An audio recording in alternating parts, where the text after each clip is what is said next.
fine. Yeah, you're all checked in, so if you just take a seat. I'm going to take 5 minutes outside, is that okay? Yeah, that's fine. Okay. You just have it. I am taking 5 minutes outside. We are in between appointments, so yeah, we are sitting here for a bit.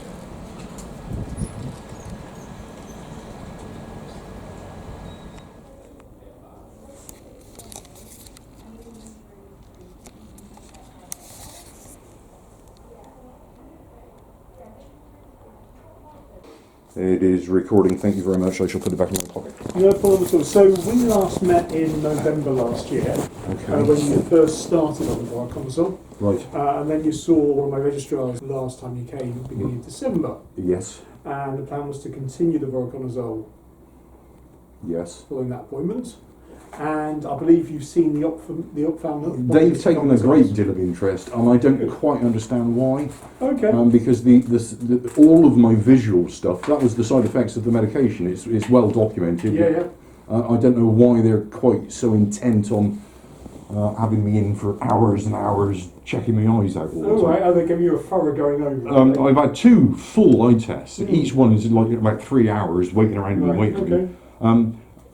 I don't wish to be negative, and I'm so grateful for everything I'm being given, but I feel that's wasting everybody's time. That's wasting everybody's time. So are you still on the Voriconazole? Absolutely, yeah. At the moment, yes.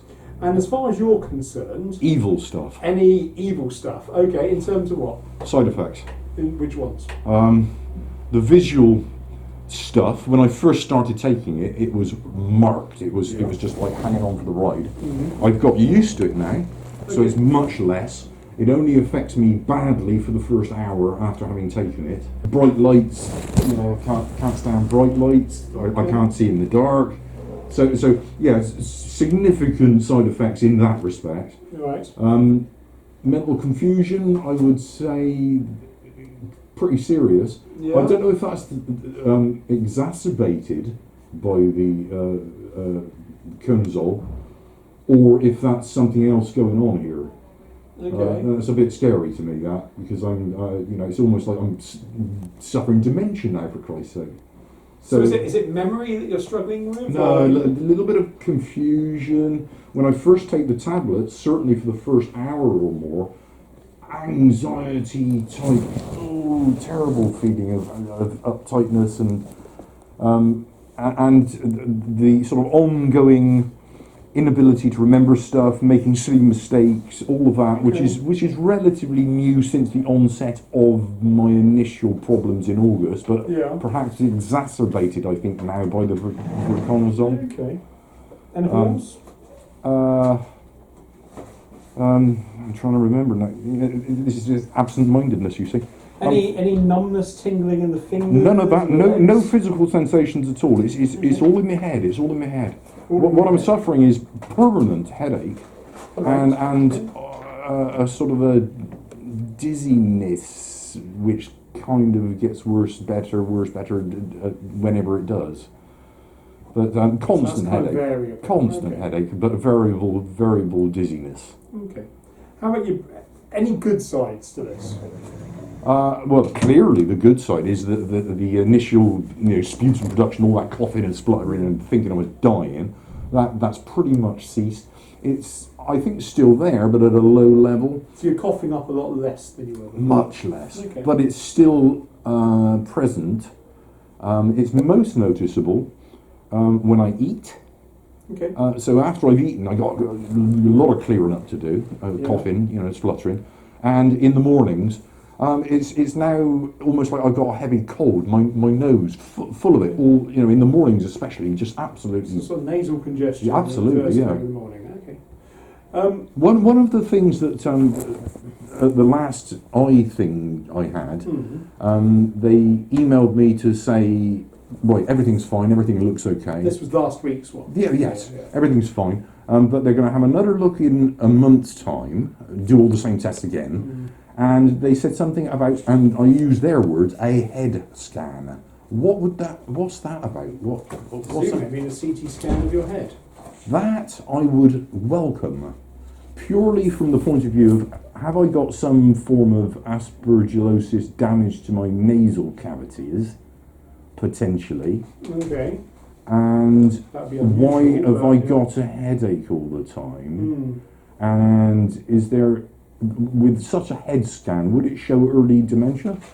Or brain damage leading to dementia, that type of deal? Yes. Potentially, but not always. Right. Let me throw two things into the mix if I can. Yeah. And I unfortunately didn't research this before I came. My father's brother Right. was effectively made blind by some very rare disease, which included strange markings to the folding area. So he went blind, and my father died of a brain tumour. Okay. So in that side of the family, there's clearly a weakness. So I wouldn't necessarily decline a head scan. No, fair enough. But that wouldn't explain any of what's going on with me lungs, would it? It's largely Not at all, no. And whilst the lung stuff is fairly unusual of itself, going into the brain, aspergillus affecting the brain and the head and neck is even rarer. Very rare. I've read up on it, Very rare yes. indeed. But I would be. Why am I headachy all the time? I suspect that's linked to the visual symptoms. The variconsal. I suspect it's more the fact that when your eyes start to play up, especially when you get these visual symptoms, and you have to concentrate so much, headaches are often secondary to visual symptoms. Okay. As far as all the other markers that we've got, your blood tests you had done last time in December were all very good. Everything was right back in normal range.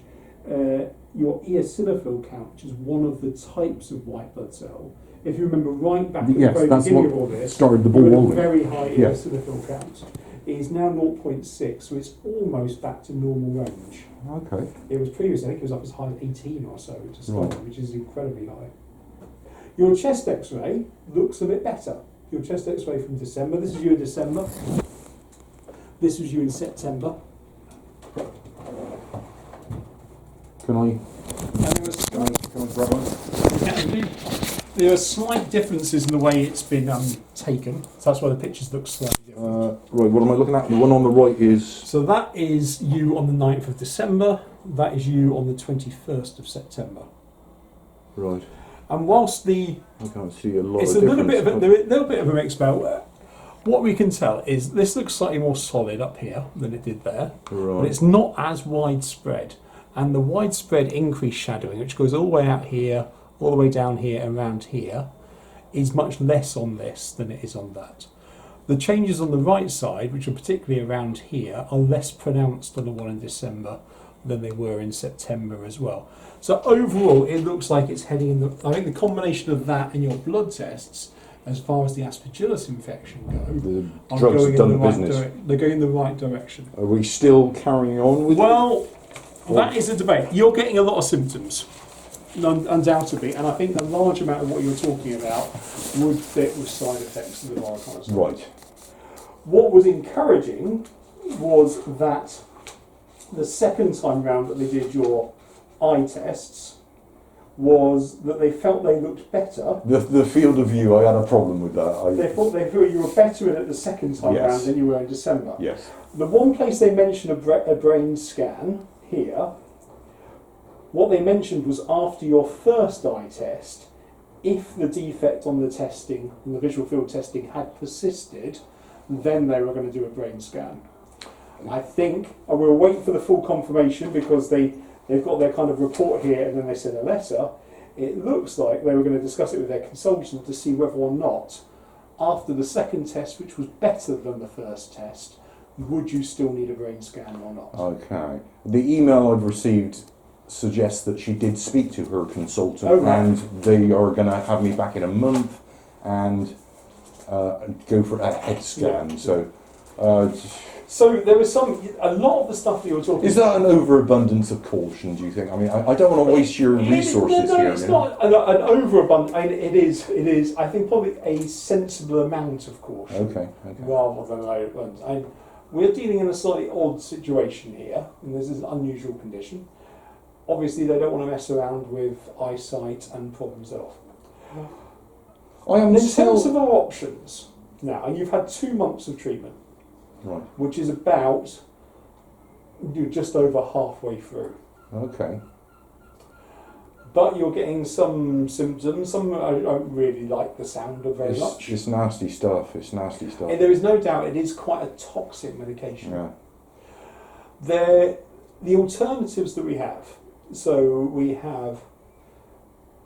You're currently on voriconazole. There is itraconazole, which is an alternative drug of the same family, but the side effect profile is very, very similar. My new normal is feeling unwell. I can carry on like that if that is, in your opinion, beneficial. I don't want to start chopping and changing unnecessarily. Do you understand? Even with the drugs I'm on, I've had a different manufacturer, and that's made a difference. That's a noticeable difference. Yeah. It's harsher. Better difference or worse? Worse, actually. Worse. The latest lot. And it's harsher. And to be perfectly, if I was going to take a large population of people that we give these drugs to, voriconazole tends to be tolerated better than itraconazole. It's a newer drug. It's better. Most people find it easier to tolerate. It's not nice, but I can keep doing it. So let's not unnecessarily start looking for alternatives. Yeah, I think that's probably fair. Good. Let's keep you on it. Okay. It is doing what we want it to do. I am open to changing this as a day-to-day. I do not think it's no means carved in stone. Right. Being on this drug. So if things are deteriorating, I think this is about you keeping an eye on what's happening. Well, at some point, will I simply stop taking it and see what happens? Yes. Right.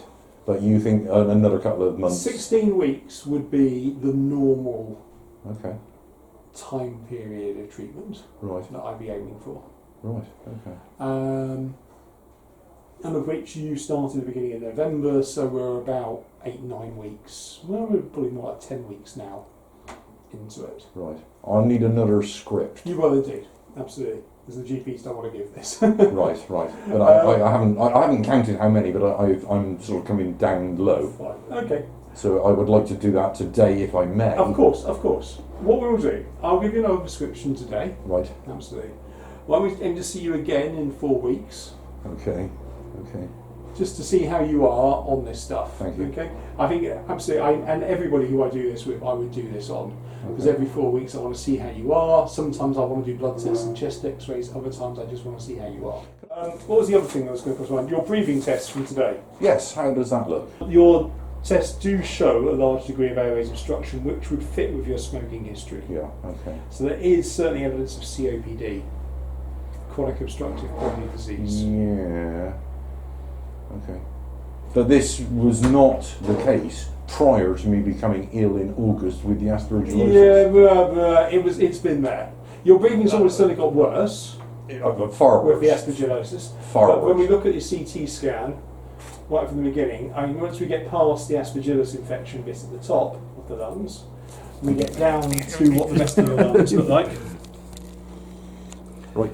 This may or may not show up well on film. If we look at the lungs themselves, they're kind of cobwebby. Right. More so than I would expect them to be. And that's my breathlessness then. That is mostly what your breathlessness is. And that is, when I talk about cobwebby appearance on CT scan, that's what I'm referring to as emphysema when I use the word emphysema. Right. So the aspergillosis damage is lesser in terms of the problems I'm having as far as the emphysema goes. I think that didn't come out very well. I think so. I think you have this infection with aspergillus causing aspergillosis. You've had a double whammy in terms of breathlessness. There was the background lung damage anyway. Right. And then additional damage from aspergillus infection. Okay. And one is going to exacerbate the other, make the other much worse, which is probably why you've been feeling more breathless in the last few months. And I do think you should have an inhaler to help open your lungs up. I'm talking about one which is much more, it sits in the background helping your lungs in the longer period of time. I'm going to give you a drug, it's called a Spialto respiratory gas inhaler. It's got 2 drugs in it, both of which are long-acting muscle relaxants for your airways. Right. So they both help to open the airways up to make it easier for you to get the breath out.